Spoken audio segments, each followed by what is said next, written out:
Hello, everyone. And some of you may have heard me say this a million times already, but my new favorite saying is choose rest before rest chooses you.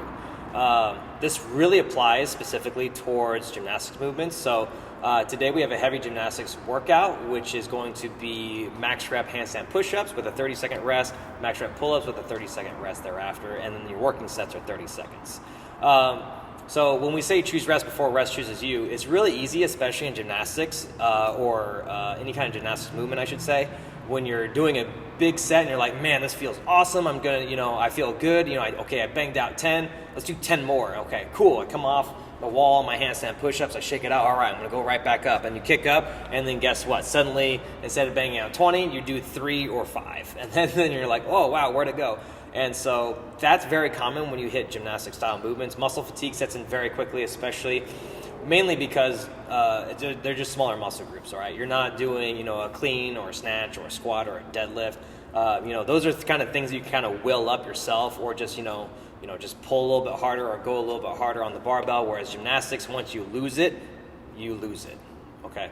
It's one of those things where you want to make sure that you're finding the appropriate pace. And that's what this workout is going to allow you to do. This is what I really like about kind of 30-second intervals with 30 seconds rest, because you're resting the same amount as you are working, which kind of gives you a better gauge on what kind of sets and how to be realistic in workouts. So your goal today, and this would be my goal personally, would be to hit the exact same amount of reps for every set. Now, of course, it's really cool to get a big score and post it on the board, but also we want to make sure that we're getting better, right? So this is a really good metric to kind of see where you're at in terms of the sets you can do. And then with a 30-second rest period, which is pretty, close to how long you would rest maybe in a CrossFit workout, probably a little bit less, but kind of still gives you a good gauge on where you should be at in terms of, the amount of work that your body can handle right now. And then when we do retest this workout later on, because we do plan on doing that, you'll be able to gauge and be like, hey, did I do better in total reps? And also, did I do better in my sets? So that should be your goal today.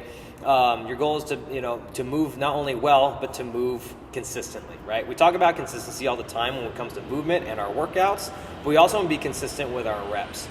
We want to make sure that, we're hitting the same paces every time, and that also we kind of know where our burnout is, okay? So that way we know, okay, I know, after doing this 30 seconds that, maybe, I should break things up into sets of 5 or sets of 3, or I should just break earlier. And this is what this workout's going to allow you to kind of figure out on your own. So I would love to see you guys posting in your notes with your sets across the board. That'd be great. And it would be very helpful for yourself as a reference point for the future.